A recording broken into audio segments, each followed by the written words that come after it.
This episode I'm going to review the past 3 months from the list that I selected in my April to June video, and then at the end I will look ahead at the next 3 months and select what I think may be worth looking at in that period. First up though, on my January to March list, there were 2 films that escaped me at the time that I managed to finally track down and see. First up, By Design. Juliette Lewis turns into a chair that people start obsessing over, whilst her actual body lies in a comatose state, empty of her soul, which now resides in the chair. Now, this is art house movie in all shapes of art house, littered with very talky thespians, but also a ton of stage performers who just like to bend and lean and contort and rub one off on each other in every other scene. Yes, the acting class of being a tree is here, or in Juliette Lewis's case, a slumped rag doll for 75% of her screen time, and this is what they use to impress with their storytelling and avant-garde showcasing of the human condition on all its pathetic beauty. I'm not being mean, but when it comes to this sort of bendy behaviour, the film is actually very funny in many places and sometimes charming when it's not just being disturbing. It's also chopped up into various vignettes. Of course, I wasn't surprised when we got to the fetish ropes and tying up of a woman's scene. Each though has a purpose to say something about the people, how they feel, hide and approach others in their need for attention, facing their own demons but often then hiding from them again, and in using the chair and Juliette Lewis's lifeless body as the sounding board for which they volley off their own thoughts. It's an art house ride that's worth a shot. Lewis is very good, as are her best friends played by Samantha Mathis and Robin Tunney, who looks like a grown-up Nancy from Stranger Things, and Melanie Griffith as the narrator, and then throw in Udo Kier for extra weirdness. He's gone now, and behind the times he went late last year. I remember him hitting performances with very strange turns in the likes of My Own Private Idaho, then popping up throughout the 90s in the likes of Ace Ventura, Johnny Mnemonic, whoa, what a way to go in that one, Blade, and then the continual weirdo parts going forward. Don't worry Udo, you were born a vampire. And with that, By Design, you probably have a cult film, and at 90 minutes they knew to keep it short. The other film was Psycho Killer, and it is a waste of Andrew Kevin Walker's paper, a rote and not particularly engaging thriller about a religious nut job in a mask merging their way across the land with Georgina Campbell's revenge sullen cop on the tail. Just a dud. Okay, let's get started with my April to June picks that I saw. Ready or Not 2. What was the best thing about Ready or Not 2? David Cronenberg and Kevin Durand. What was the worst thing about the film? The fact that both of these actors are out there faster than Michael Wincott in Alien Resurrection. If you have Cronenberg and Durand, then fucking use them. But having said that, when the film does get going, other name actors or familiar faces are also dropped faster than a bad habit. Instead, we get the returning screamer goggle-eyed Samara Weaving, who is fine, but is in serious danger of regurgitating a lung with the amount of screaming that she does. It pretty much becomes a distraction at this point, and if I could have muted the screen in front of me for a few seconds each time round, then I would. Less impressive and twice as annoying is bubblegum chewing Catherine Newton. Oh my god, Ant-Man Quantumania. Also no stranger to this production team, as she had a supporting role in Abigail. She seems well suited to play the sister. The problem is the fucking melodrama that follows these two around.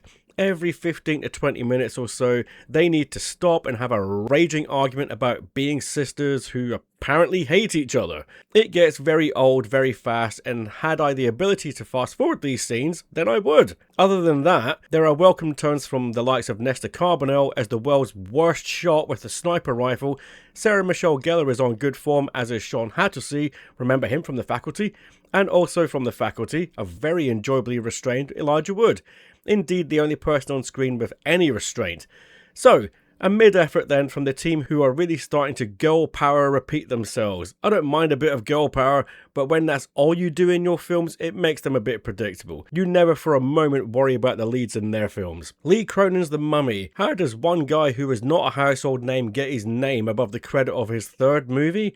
Well, Cronin did it here. He made a bit of a splash with his second effort, which was the 5th Evil Dead movie, Evil Dead Rise, which was fine, but maybe a little bit too CGI in its third act, but it was fine. Easily the worst out of the franchise so far, but here in his third film, The Mummy, it was long. The Mummy is a long and not particularly tense melodrama of a puzzle. The effects in it are fine. There's a very small body count in this movie. I have very little to recommend about this one. Just thinking about it, I have very little left to say. And it, you know, fuck it. Michael, as I predicted in my Moonwalker Revisited video, was the ABC of the career building. There was little depth to this aside from Michael having an abusive father who set the family on the road to fame and glory. The attention to detail on the songs is fine, some short and some recreations are fine, but again, it's all a bit shallow and much like Bohemian Rhapsody, picks and chooses what it wants to use from history and kind of dumbs things down so that each successive hit or known track that is handled, you get a little intro to, a little bit of work done on, and then it becoming a hit. Rinse and repeat. So fans of the man and his music will like it just fine. I would prefer to actually listen to or watch the actual real videos as they are simply better. That's a fun free time on YouTube right there. Normal flopped on both sides of the pond, and certainly not because it had bad press, unless it was the lack of it. Bob Odenkirk teams up for the third time with John Wick creator Derek Kolstad after the two Nobody movies, and here he plays an interim sheriff in the titular small snowy town. But of course it's a town with a secret, and after about 40 minutes of setup erupts into high stakes violence. Directed by Free Fire director Ben Wheatley, this is very much played for laughs and the gruesome kills. Odenkirk is as good as ever.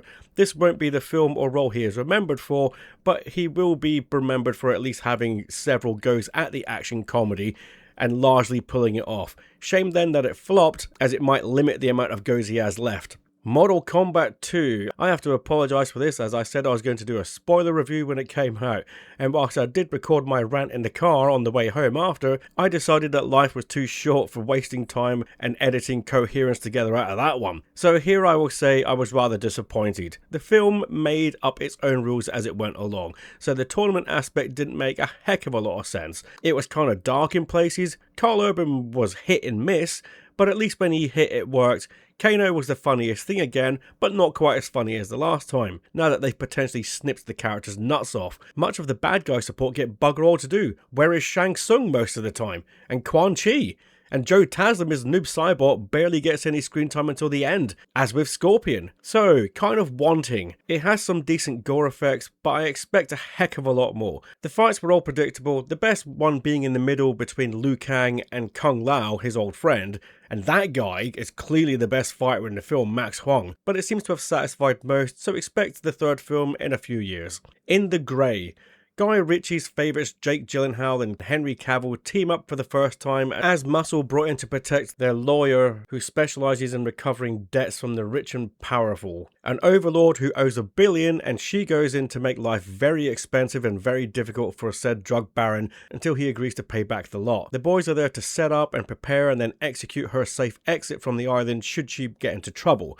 And brew it does. But this is Guy Ritchie, so most of the film is showing you how they set stuff up and how it will be executed. He does this time and again, and whilst it's interesting, it's also a major spoiler for the third act, as you know way more than you'd think as it's been explained to you. But it's still fun. Not quite as despicable as critics have made it out, but it's definitely fitting into Guy Ritchie's rushed spies and warlords movies he's been doing of late. He needs to slow down on the writing and make better jokes and better drama and return to some of that old school Ritchie directing style that he used to deliver.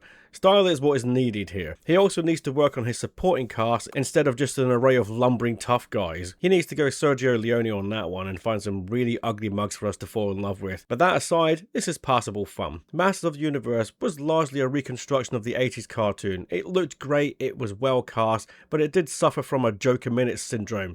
Think Iron Man 3, and most of those jokes fell flat. It's also way too long at 2 hours and 20 minutes. There's a bit of a stop and start scenario going on here where characters need to bleed their heart out from time to time, and you just wish they would get on and things would propel forwards. But those comments aside, I had great fun with this, and if they have a chance to go forward, then it could well work better in the future. Part of me needed this to be a win, so I was slightly let down that it isn't a clean glory, but also it was charming enough and worked better than any of us had the right to think that it would. Scary Movie 6 really did not deliver on the return to form of the spoof genre. I'd say it's probably better than the movies 3, 4 and 5 because I frankly can't remember them, but it's not as good as the first two that the Wayans brothers themselves actually worked on. Here it is very hit and miss with the jokes, and it's mainly miss, I have to say. There are some jokes that do work, but for 90 minutes, is it worth it? Probably not. And they do kind of repeat themselves, because if Scary Movie literally did follow the entire plot of Scream, Scary Movie, as it's called here, not Scary Movie 6, does in fact and pretty much follow the entire plot of Scream 2022, aka Scream 5. And then they just chuck jokes in willy-nilly just to see what sticks to the wall, but sadly not much. Disclosure Day. It's shot very well and a reminder that Spielberg is a master director, but it's also a reminder that in latter years he has lost a bit of his touch narratively. What I liked about this is that it's science fiction with a lot of talking. Some of my favourite parts of Jurassic Park are when people are talking. This has some of that, but it doesn't explore it to its full potential. In fact, it's a bit of a tease in that regard. People raise questions and then characters move on instead of talking about them, which is ironic considering the title of the film.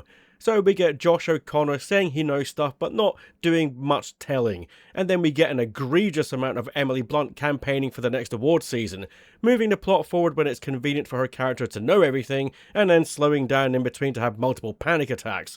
Throw in some alien tech MacGuffin sticks that come in handy when they're needed. So Spielberg does still have the old trick of distracting the audience with noise so he can get away with not explaining himself. It's the filmmaking equivalent of smoke bomb! So there are tons of conveniences and many of them become infuriating. Thank God it's called Disclosure Day, and thank God those aliens are friendly, huh? If they weren't, then the sequel might be called They're Back Day. Someone's getting a probing. Start with Spielberg, stay away from Kep, I don't think you'll find much there. But as they're peaceful, then expect the sequel to be called Little Green Lives Matter. The film is too long. Moving on. So what else did I catch? Well, there was actually a bunch of movies that I saw.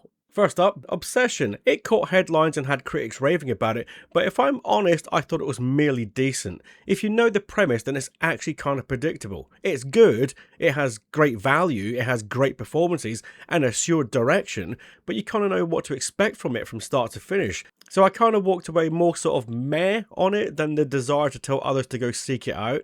Kind of like this year's Companion. Jack Ryan's new movie from Amazon, Ghost War, a continuance of the John Krasinski show, but in movie format. I have trouble with the use of Tom Clancy in the title of these as they haven't actually used much of his writing material, certainly not on full storyline since this version started. It lacks the grandness of the former Hollywood versions that had style, but also impressive lists of supporting characters to liven up the screen. Having said that, Krasinski has made the character his own and it's consistent and well worth following. And the more people say about Wendell Pierce, the better as an actor, as he's also back playing James Greer. The two men dominate the screen and have one of this iteration's best dramatic showdowns in the middle of the film against each other. It really livens things up. Not that this is lacking in action. In fact, that's the problem with Ghost War, is that there's probably way too much action, or seems to think that the audience want that. Well, maybe an older audience might, but Jack Ryan fans want it sparingly. This is meant to be about the CIA thinking and working problems out, not racing to the gunfights and making Jack Ryan the main guy with the gun. London and Dubai get most of the fancy screen time. Dubai at night in particular, they've spent a lot of time shooting, and what's not to like about the fancy lights? If it had any heart, then I'm sure they would have found a way to shoot that too. But in the meantime, it's a city on the sand, so bright lights will have to do. It's fine as a film, but hopefully if they do another, they'll get down to the proper Jack Ryan business. Faces of Death from Shudder did an interesting twist on the legend of Faces of Death and gave us an interesting setting. Our main gal is an adjudicator of online content, forced to watch terrible things day in, day out and rate them as real, fake or offensive or etc. The nature of the role is a bit far-fetched, especially as half the stuff she is clicking the OK button for, but going with it as a premise is actually quite fun when she comes across content she fears is a little too real, and it's definitely not with that gruesome content. This is a win for horror, a decent leading performance, an approach we haven't seen before that works well in a modern setting. Dirty Hands. Now I wanted to mention this one because I came across it whilst doing my John Travolta research and hit upon the DTV era, which included a lot of releases by Saban Films, who I tend to have a lot of disdain for, but Travolta was on a couple of those films that came out the other side with me going, meh, it was okay. Better than they normally do. But I had to admit that they did an alright job. We may want to trash studios for being cheap and using Bruce Willis 8 times a year, but there are going to be diamonds in the rough. And then, at the end of April, actor Patrick Muldoon died. I didn't see much of him since Starship Troopers.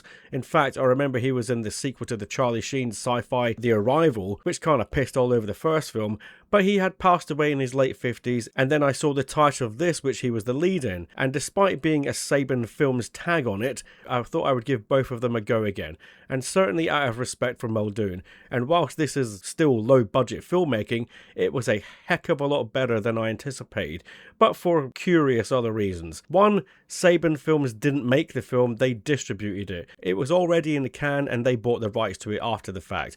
Two, Muldoon is fine, but the majority of the attention is stolen from the rather oddly named Kevin Interdonato. Sounds like a guy that runs a blood clinic.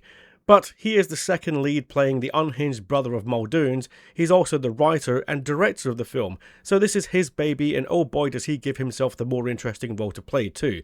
And to be fair, the guy's actually very good. The supporting cast, which includes former Starship Trooper Denise Richards and a very good Michael Beach, also helped the film. It follows two brothers set on a pay and pick up drug deal, which goes all shapes of wrong because some people just can't keep their mouths shut and don't know how to be polite, and others let their tempers get away from themselves. The two end up on the run from rival gangs and their boss, and for the most part hole up in a garage where they have to take on incoming henchmen. The action and fight choreography is actually pretty good, and like I said, the performances are decent. Interdonato, Kevin, does a decent job as a director on a minuscule budget for a film that was just a good change of pace from the normal. So a DTV movie that I'm sure is already lost to time, but one that I'm glad I took the time out to see. R.I.P. Muldoon. Apex. Charlize Theron plays an absolute twat, a mountain climber who also happens to be an absolute twat. So double jeopardy for cameo boyfriend Eric Banana when cliffhanger style he goes out the way of tragedy, leaving her with a guilty conscience. How does one make such a character sympathetic? 1. Send her to Australia. 2. Have her meet Australians. And 3. Have her hunted by one. Taron Egerton gets his inner criminal out for this one and goes all landscape potty on her, popping up like droopy dog just when you think you've gotten rid of the little blighter. There he is again, ready to take more pot shots at her. Yeah, it's okay. The FX aren't great. There is a decent amount of actual location footage and stunt work to sell the ride. I would have liked to have maybe seen Deep Water just for Rennie Harlan's second go around with sharks, the Christophers for a bit of McKellen, maybe the Sheep Detectives for more McKellen, and a first bit of Hugh Jackman for the year, as it looked harmless and fun, and I 100% stayed away from the drama and the Mandalorian and Grogu. Why? Utterly sick of Star Wars and Zendaya and Pedro Pascal and everything.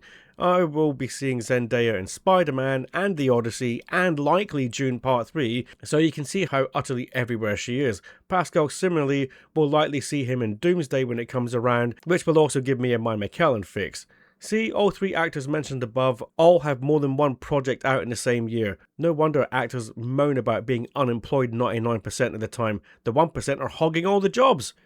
Now, looking ahead, the next 3 months, this is what I have picked out for July to September. Oh, Evil Dead Burn! From the director of Infested, which I did a hard pass on, cause why the hell would I do that to myself? Now, this is one where I'm actually going to avoid the trailer, cause, you know, I really don't trust that they won't give stuff away. I want to be as blind as possible on this one, just to see if it works anyway. Evil Dead is a franchise that is yet to have a sour note, but then again, I probably said something similar about the Scream franchise before I saw Scream 7. The Odyssey. 17th of July. Well, Zendaya is back up. The Odyssey already has a tarnished reputation and isn't even out yet. I'm already thinking that Nolan's trajectory has been on a downward decline ever since The Dark Knight Rises, but my expectations are mid at best. At worst, it will be a sluggish 3-hour romp of miscast males getting battered by miscast women. Also, it doesn't help out that Ralph Fiennes delivered an almighty wallop playing Odysseus in The Return just over a year ago. Good luck to the Odyssey matching that ending. Had it gone full Men on a Mission, Jason and the Argonaut style, then I probably would be feeling better about what is incoming. Spider-Man Brand New Day. Yes, of course I'm going to go see the new Spider-Man movie. Will it be as good as Spider-Noir though? It's like we've got a bit of a kind of a rebooty-ish kind of thing going on with Spider-Man, but at the same time it looks like the filmmakers are cowardly enough to go back on some things that they've done. For example, Spider-Man, as we all know from the last movie, nobody knows who he is anymore, so he gave up his best friend and his girlfriend in order to save the day, and yet both of them are back in the film. Why? Is it because the audience wants them back? Because I kind of want him to move on and meet new people. Get some of those other Peter Parker girlfriends from the comics in. Give them a chance for a change. See where life goes. but instead we're resting on our laurels and going back to the well with characters and throwing in the Hulk and the Punisher for good measure, I guess. Well, I suppose the good news is that they do have Scorpion coming back in the face of Michael Mando, long overdue. He is a phenomenal actor, so hopefully he'll get a little bit more than just an extended cameo. I hope he gets something good to do. Anyway, Spider-Man, there we go. Moving into August, we have The Rivals of Amziah King, which is a film that seems to have been on hold now for multiple years, despite having great reviews and responses. This is from the festival circuit. Finally, McConaughey is back for more. A future comeback King installment for him for sure on my channel, so look forward to that. But this one, I'm not even going to say much about because I haven't even watched the trailer. I am keeping this one as tight as possible for me and just relying on the press and the buzz that it's going to be excellent. Fall 2, August 7th, sees the Spearig brothers return. That's the Daybreakers and Predestination filmmakers out there, to all you fans. Or the Jigsaw, aka Saw 8, makers. Lumbered with another case of someone else's sequel, have the brothers run out of their own ideas, or is this all they could get? Either way, they do usually make an impression with what they've got. Even the Saw movie, whilst not their best, was certainly one of the better films of the franchise. So let's see what they do with Fall 2.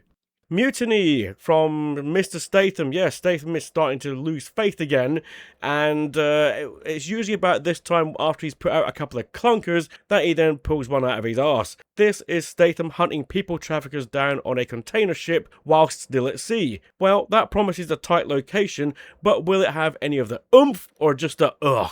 August 21st. On August 28th, we will have Coyote versus ACME. I am a underdog fan, so of course I want to hear if Coyote versus ACME is going to be any good. Word is that the film got rescued from a tax write-off from Oblivion because it actually had strong merit. So okay, there is somebody putting their money where their beliefs are. Let's see if we can't reward them back if the film is any good. And then finally for September, on September the 4th, we have David Bullet Train Leitch's new film starring Nicholas Hoult, How to Rob a Bank, which is about a guy who robbed banks with his gang and then promotes the idea on social media. Zoe Kravitz gets in on the action with John C. Reilly in hot pursuit. He looks like he's lost a ton of weight. He also looks a bit like Sid James. Throw in Christian Slater as a, I'm sure, bad guy bank manager, and then there's going to be fun for all the, well, the grown-ups out there, because it's going to be a bit sweary. And that's it. I'm keeping the list short for the next 3 months, probably because most of the things that I have seen the trailers for don't actually look any damn good, but also there's going to be a ton of stuff coming along that I'm just going to catch anyway, and I don't want to overwork myself like I have on this episode. Anyway, so there we are. Thank you everybody, and let's see what the future brings. I hope you enjoy yourselves out there too. Check me on social media and Letterboxd, and I will speak to you soon.